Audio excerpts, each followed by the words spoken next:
belajar lagi. Di sini dari buletinrumasyo.com ada serial doa. Ini doa supaya rajin bersyukur. Mari kita baca bersama-sama. Bismillahirrahmanirrahim. Allahumma a'inni ala zikrika wa syukrika wa husni ibadatik. Sekali lagi. Allahumma a'inni ala zikrika wa syukrika wa husni ibadatik. Yang artinya, ya Allah, tolonglah aku dalam berzikir, bersyukur dan beribadah yang baik kepadamu. Monggo doa ini kita amalkan, kita baca sehari-hari. Bisa di waktu habis sholat ataupun di lain kesempatan. Meskipun dalam waktu yang senggang kita sering-sering melafazkan doa ini juga boleh, tidak harus waktu sholat. Faedah dari Mu'adz bin Jabal radhiyallahu anhu, Rasulullah sallallahu alaihi wasallam pernah memegang tangannya lalu berkata, "Wahai Mu'adz, demi Allah sesungguhnya aku mencintaimu, sungguh aku mencintaimu." Rasulullah sallallahu alaihi wasallam melanjutkan sabdanya, "Aku berikan kepadamu nasihat, wahai Mu'adz, janganlah engkau tinggalkan saat di penghujung sholat atau di akhir sholat setelah salam gitu, sudah selesai bacaan doa Allahumma a'inni ala zikrika wa syukrika wa husni ibadatik. Ya Allah, tolonglah aku dalam berzikir, bersyukur dan beribadah yang baik kepadamu. Jadi ini memang dari Nabi Sallallahu Alaihi Wasallam untuk si Mu'adz agar tidak meninggalkan doa setelah sholat. Allahumma a'inni ala zikrika wa syukrika wa husni ibadatik. Disebutkan di akhir hadis, Mu'adz mewasiatkan seperti itu kepada As-Sunabihi. Lalu As-Sunabihi mewasiatkan lagi kepada Abu Abdirrahman. Ini Al-Hafiz Abu Thahir mengatakan bahwa sanad hadis ini sahih.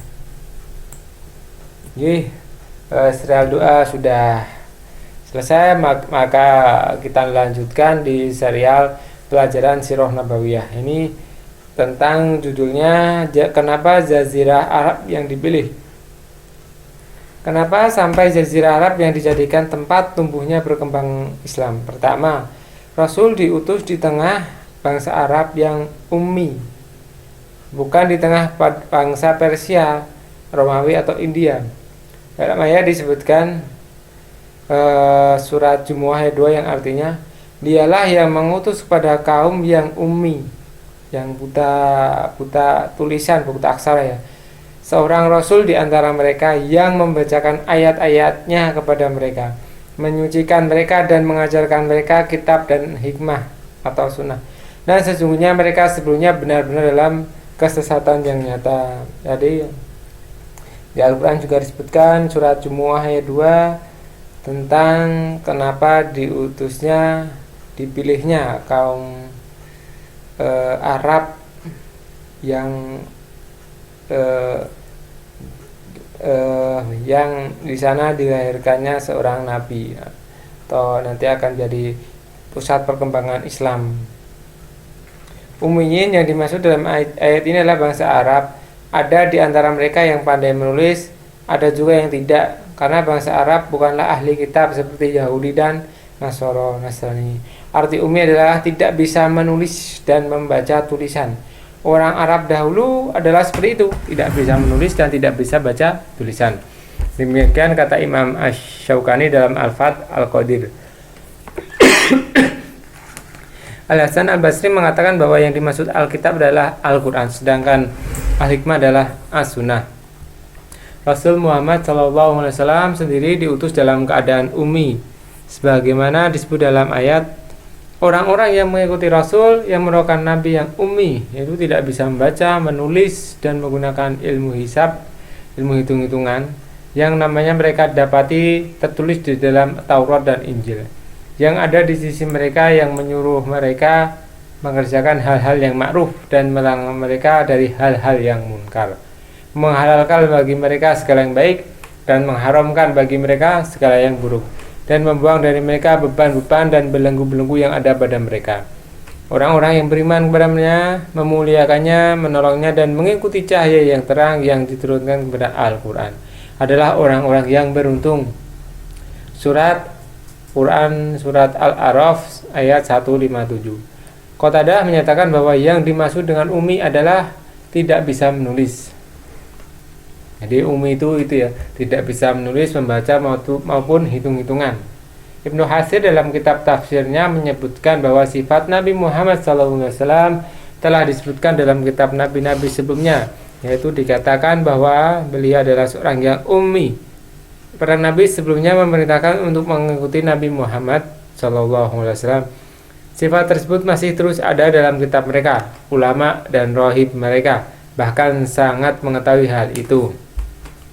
Jadi memang di kitab sebelumnya, kitab Taurat, Injil itu ada perintah untuk mengikuti seseorang dengan nama Muhammad yang sifatnya ummi.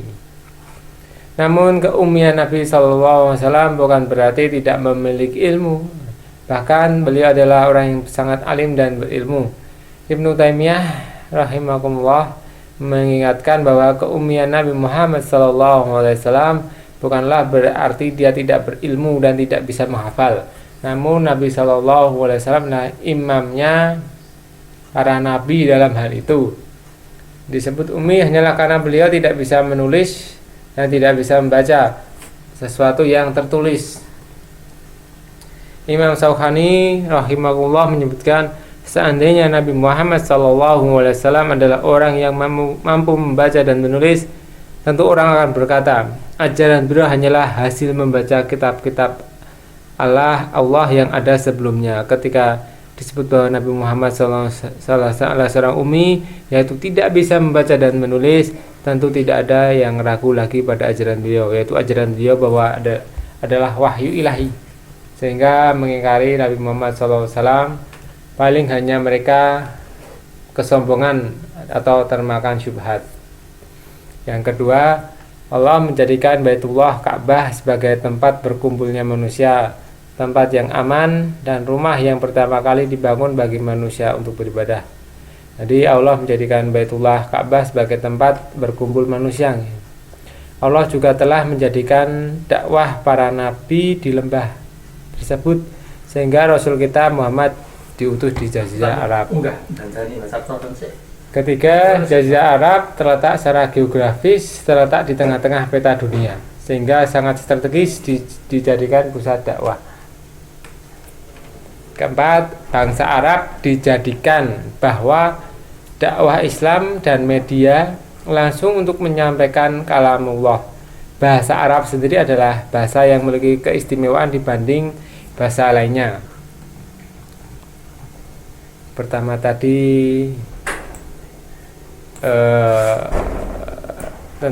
Rasul diutus di bangsa Arab yang ummi, karena bangsanya itu ummi, tidak bisa baca, menulis maupun menghitung. Yang kedua, Allah jadikan Baitullah Ka'bah sebagai tempat berkumpulnya manusia. Yang ketiga, Jazirah Arab itu letaknya strategis di tengah-tengah peta dunia. Yang keempat, bahasa Arab dijadikan bahasa untuk berdakwah atau untuk menyampaikan kalamullah.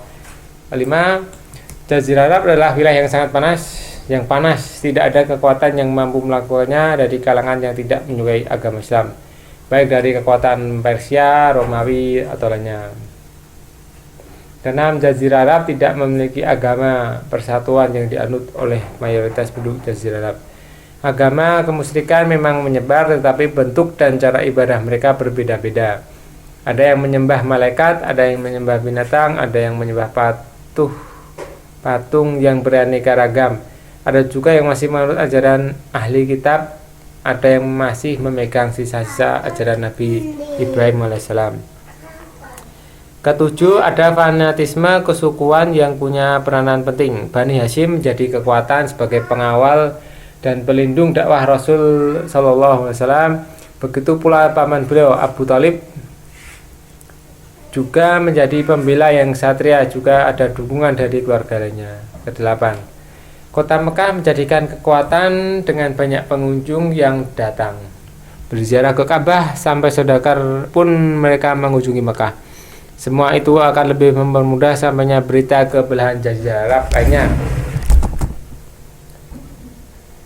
Melalui mereka yang datang dan pergi ke negeri-negeri mereka. 9 orang yang tinggal di Jazirah Arab, khususnya di Madinah, mereka jauh dari pengaruh kehidupan kota. Mereka ibarat suku pedalaman yang masih asri, karena belum terkontaminasi oleh pengaruh kehidupan kota, pemikiran dan lain sebagainya. 10 penduduk Jazirah Arab adalah manusia pertengahan berdasarkan segi perawakan, tubuh, warna kulit, akhlak, dan agama, kepercayaan, sehingga mayoritas nabi yang diutus berasal dari belahan dunia Arab. Hal ini akan membuat umat lebih mudah menerima risalah. Cukup sekian. Assalamualaikum warahmatullahi wabarakatuh.